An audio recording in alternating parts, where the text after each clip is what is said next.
Hello friends, स्वागत है आप सभी का हमारे यूट्यूब चैनल पे जिसका नाम है बागेश्वर टेक। कलेक्टर जॉब की जानकारी और उनके फॉर्म फिल करने की जानकारी के लिए हमारे चैनल को सब्सक्राइब करें, साथ में बेल आइकन भी प्रेस करें। सो फ्रेंड, आज की इस वीडियो में हम जानेंगे कि इंडिया पोस्ट पेमेंट बैंक के द्वारा जो अभी वैकेंसी निकली है उसका फॉर्म किस तरह से फिल करना है, उसका क्राइटेरिया क्या है, उसका एलिजिबिलिटी क्राइटेरिया क्या है, उसका एजुकेशन क्या चाहिए, उसके लिए किस तरह से फॉर्म फिल करना है।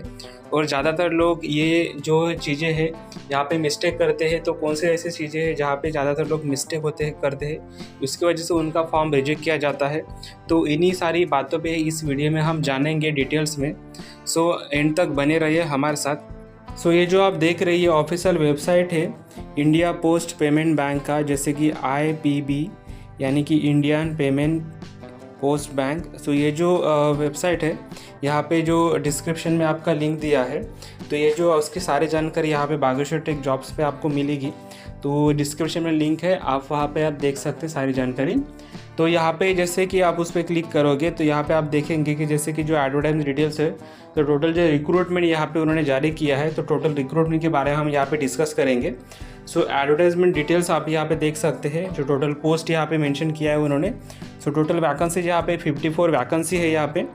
तो नेम ऑफ द पोस्ट के बारे में अगर हम जानेंगे तो यहाँ पे जैसे कि देख सकते हैं आपके एग्जीक्यूटिव यानी कि एसोसिएट कंसल्टेंट, उसका जो वैकेंसी टोटल है 28 यहाँ पे वैकेंसी है।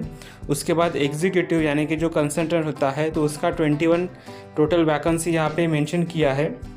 और जो सेकंड पे है जैसे कि एग्जीक्यूटिव कंसल्टेंट 21 वैकेंसी, और जो थर्ड पे है जैसे कि एग्जीक्यूटिव यानी कि सीनियर कंसल्टेंट, तो उसका जो है 5 वैकेंसी यहाँ पे अवेलेबल है।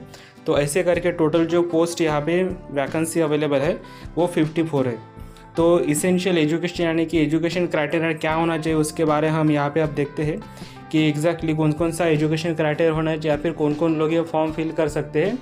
तो जिनका ग्रेजुएशन हो चुका है, तो ग्रेजुएशन कौन से स्ट्रीम में हो चुका है, तो यहाँ भी ये मेंशन किया है। तो जैसे कि जो फर्स्ट पोस्ट है यहाँ पे, वो फर्स्ट पोस्ट के लिए कौन सी एलिजिबिलिटी रिक्वायरमेंट है एजुकेशन का, तो जैसे आप देख सकते हैं BA और BTech इन कंप्यूटर साइंस और इंफॉर्मेशन टेक्नोलॉजी इलेक्ट्रॉनिक्स में यहाँ पे मेंशन किया है। और यहाँ पे देख सकते हैं आपकी master of computer application EMCA, और यहाँ पे जैसे देख सकते हैं कि यहाँ पे कि 1 year experience. So second post में जो है आपके यहाँ पे same BE BTech computer science, और यहाँ पे जो वैकेंसी है और यहाँ पे जैसे कि एक्सपीरियंस रिक्वायरमेंट है 4 ईयर का। और जो थर्ड पोस्ट है यहाँ पे भी आप देख सकते हैं कि एग्जैक्टली क्या एजुकेशन चाहिए। और लेकिन ये जो सीनियर पोस्ट है इसके लिए इसका जो एक्सपीरियंस है यहाँ पे 6 ईयर रिक्वायरमेंट है।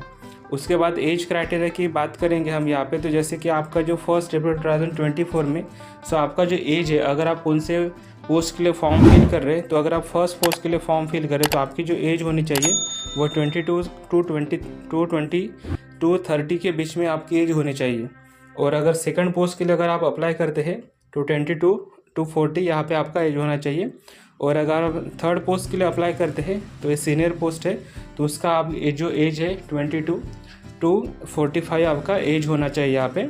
और इनकेस अगर आप SC ST कैंडिडेट है तो या फिर OBC कैंडिडेट है तो आपको यहाँ पे एज रिलैक्सेशन मिल जाएगा, जहाँ पे आप देख सकते हैं कि SC ST कैंडिडेट के लिए 5 ईयर तक एज रिलैक्सेशन मिलता है। और इनकेस अगर आप OBC कैंडिडेट है तो यहाँ पे 3 ईयर तक आपको एज रिलैक्सेशन मिलता है। अगर आपका एज ज़्यादा भी है तो आप एज रिलैक्सेशन के द्वारा आप ये फॉर्म फिल कर सकते हो।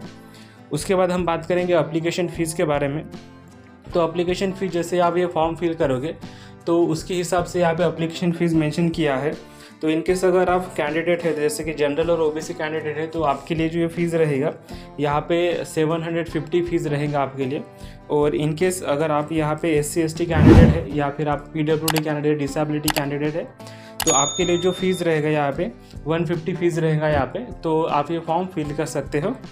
तो जानते हैं अभी इसके बारे में, तो ये फॉर्म किस तरह से फिल करना है। अभी हमने देख लिया कि एजुकेशन, उसका एलिजिबिलिटी क्राइटेरिया क्या होना चाहिए, ये सारी चीज़ें यहाँ पे तो अभी हमने देख ली है। तो इसका फॉर्म किस तरह से फिल करना है उसके बारे में हम जानेंगे अभी। तो जैसे कि यहाँ पे देख सकते हैं आपकी ऑफिशियल वेबसाइट, यहाँ पे नोटिफिकेशन, ऑनलाइन एप्लीकेशन, तो इसी के बारे में हम जानेंगे। देखिए ऑफिशियल वेबसाइट कौन सा, जैसे मैंने आपको इनिशियली भी दिखाया ऑफिशियल वेबसाइट, तो वो ऑफिशियल वेबसाइट है। यहाँ पे हम देखेंगे या फिर नोटिफिकेशन में जाएंगे, या फिर जैसे कि ऑनलाइन अप्लाई किस तरह से करना है। लेकिन इससे पहले जैसे कि आप ये जान लें कि लास्ट डेट क्या होने वाली है। तो यहाँ पे मेंशन किया है कि 24 मई ये जो है लास्ट डेट होने वाली है। तो उससे पहले हमें फॉर्म फिल करना है, ठीक है। तो इससे पहले आप लास्ट डे का इंतज़ार मत करें, क्योंकि लास्ट डे में क्या होता है कि मोस्ट ऑफ द वेबसाइट जो होती है कि ज़्यादा स्लो चलता है। तो इसलिए आप लास्ट डेट का इंतज़ार मत करें, उससे पहले फॉर्म फिल कर लीजिए।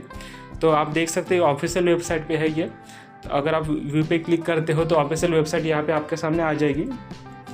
ये आफ्टर दैट यहाँ पे अगर नोटिफिकेशन के क्लिक करते हो आप, तो यहाँ पे आप देख सकते हैं कि जो ऑफिशियल वेबसाइट जो है उसका जो नोटिफिकेशन है इंडियन पोस्ट पेमेंट बैंक का, यहाँ पे ऑफिशियल नोटिफिकेशन द्वारा उन्होंने मेंशन किया है।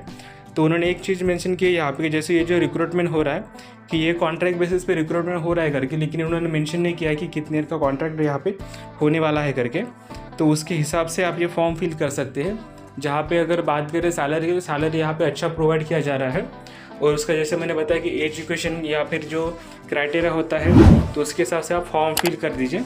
तो उसकी बेसिस पे अगर आप ये देख सकते हैं आप कि अगर आप कैटेगरी वाइज से अगर फॉर्म फिल करते हो तो यहाँ पे ज़्यादा से ज़्यादा चांसेस है आपका सिलेक्शन हो जाए करके।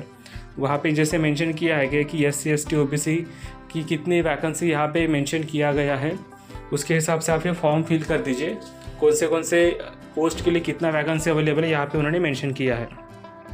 अगर हम जॉब डिस्क्रिप्शन की बात करें तो जॉब डिस्क्रिप्शन में आप यहाँ पे देख सकते हैं कि एग्जैक्टली क्या क्या आपको आपका रोल्स एंड रिस्पॉन्सिबिलिटी क्या रहेगा। मतलब जॉब डिस्क्रिप्शन मतलब आपको क्या काम करना पड़ेगा वो भी यहाँ पे मेंशन किया गया है।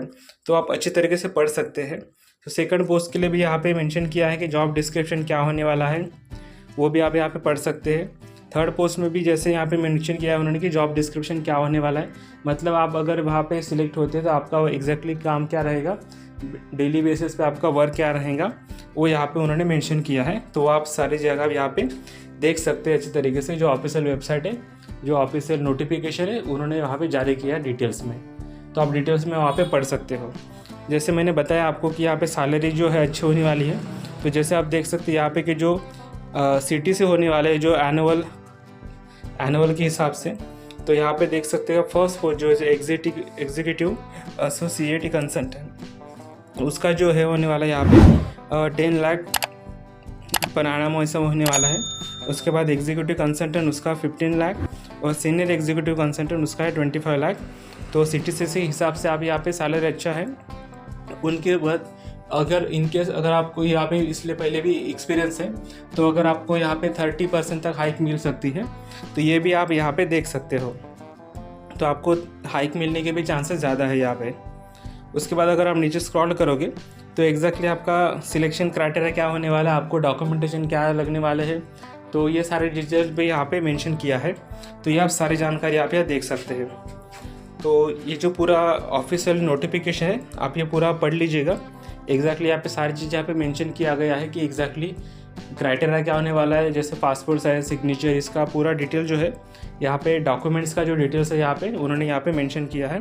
तो ये सारी जानकारी आप देख सकते हैं। उसके बाद हम बात करेंगे कि अप्लाई किस तरह से करने का है। तो यहाँ पे अगर आप अप्लाई नाउ पे क्लिक करोगे उसके बाद आपके सामने इस तरह का इंटरफेस आ जाएगा, जहाँ पे IBPS का फॉर्म इससे पहले भी हमने फिल किया है। तो जैसे कि जो बैंक के मोस्ट ऑफ द फॉर्म होते हैं जो IBPS द्वारा ही फिल किया जाता है, सेम उसी प्रकार से ये भी फॉर्म फिल करना है। तो यहाँ पे अब अगर आप न्यू रजिस्ट्रेशन पे क्लिक करोगे तो आपके सामने इस तरह का इंटरफेस ओपन हो जाएगा।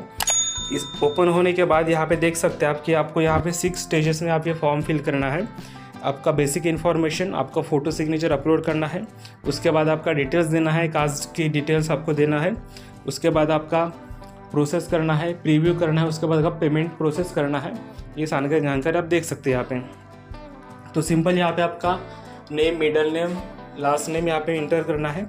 वेरीफाई करना है आपका मोबाइल नंबर, आपका जीमेल, आपका ईमेल यहाँ पे एंटर करके कैप्चा कोड डाल के आपको सेव एंड नेक्स्ट पे क्लिक करना है। सेव एंड नेक्स्ट पे क्लिक करने के बाद आपके मोबाइल पे उसका आईडी, एक पासवर्ड एक आ जाएगा। तो उसको आपको फिर से लॉगिन करके आपको यहाँ पे सारी जानकारी फिल करना है। तो ऐसे ही आपको ये फॉर्म फिल करना है।